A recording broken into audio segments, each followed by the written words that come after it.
The Earth, our homeland, is a dynamic planet. It is constantly undergoing changes inside and outside. Have you ever wondered what lies in the interior of the Earth? What is the Earth made up of? Interior of the Earth. Just like an onion, the Earth is made up of several concentric layers with one inside another. Figure 2.1. The uppermost layer over the Earth's surface is called the crust. It is the thinnest of all the layers. It is about 35 kilometers on the continental masses and only 5 kilometers on the ocean floors. The main mineral constituents of the continental mass are silica and alumina. It is thus called Cl, sea silica and alumina. The oceanic crust mainly consists of silica and magnesium. It is therefore called Cma, sea silica and magnesium. Figure 2.2. Just beneath the crust is the mantle, which extends up to a depth of 2,900 kilometers below the crust. The innermost layer is the core with a radius of about 3,500 kilometers.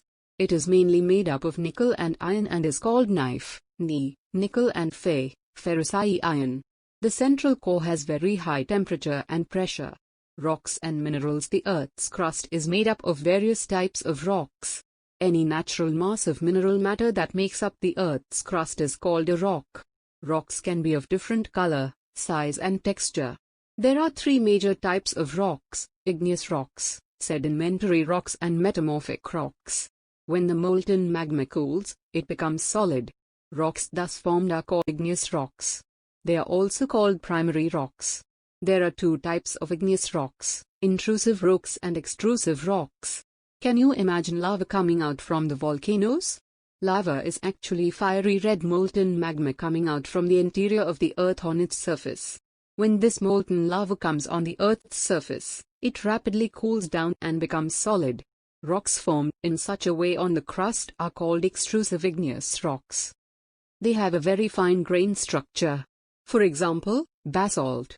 The Deccan Plateau is made up of basalt rocks. Sometimes the molten magma cools down deep inside the Earth's crust. Solid rocks so formed are called intrusive igneous rocks. Since they cool down slowly, they form large grains. Granite is an example of such a rock. Grinding stones used to prepare paste/powder of spices and grains are made of granite. Rocks roll down, crack, and hit each other and are broken down into small fragments.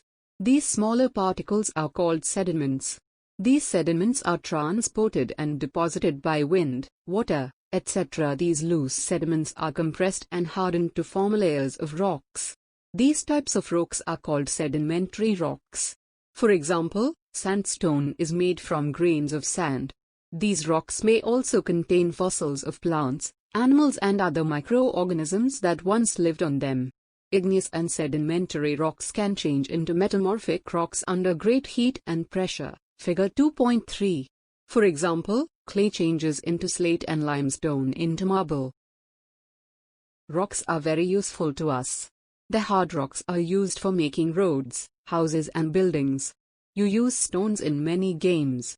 For example, 7 stones, Pit 2, hopscotch, Stepoo/Kit-Kit, 5 stones, Gitti. Find out some more such games by asking your grandparents, parents, neighbors, etc. You will be surprised to know that one type of rock changes to another type under certain conditions in a cyclic manner. This process of transformation of the rock from one to another is known as the rock cycle. You have already learnt when the molten magma cools, it solidifies to become igneous rock. These igneous rocks are broken down into small particles that are transported and deposited to form sedimentary rocks. When the igneous and sedimentary rocks are subjected to heat and pressure, they change into metamorphic rocks. The metamorphic rocks, which are still under great heat and pressure, melt down to form molten magma. This molten magma again can cool down and solidify into igneous rocks. Figure 2.4. Rocks are made up of different minerals. Minerals are naturally occurring substances which have certain physical properties and definite chemical composition. Minerals are very important to humankind. Some are used as fuels. For example, coal, natural gas and petroleum. They are also used in industries, iron, aluminium, gold, uranium, etc., in medicine, in fertilizers, etc.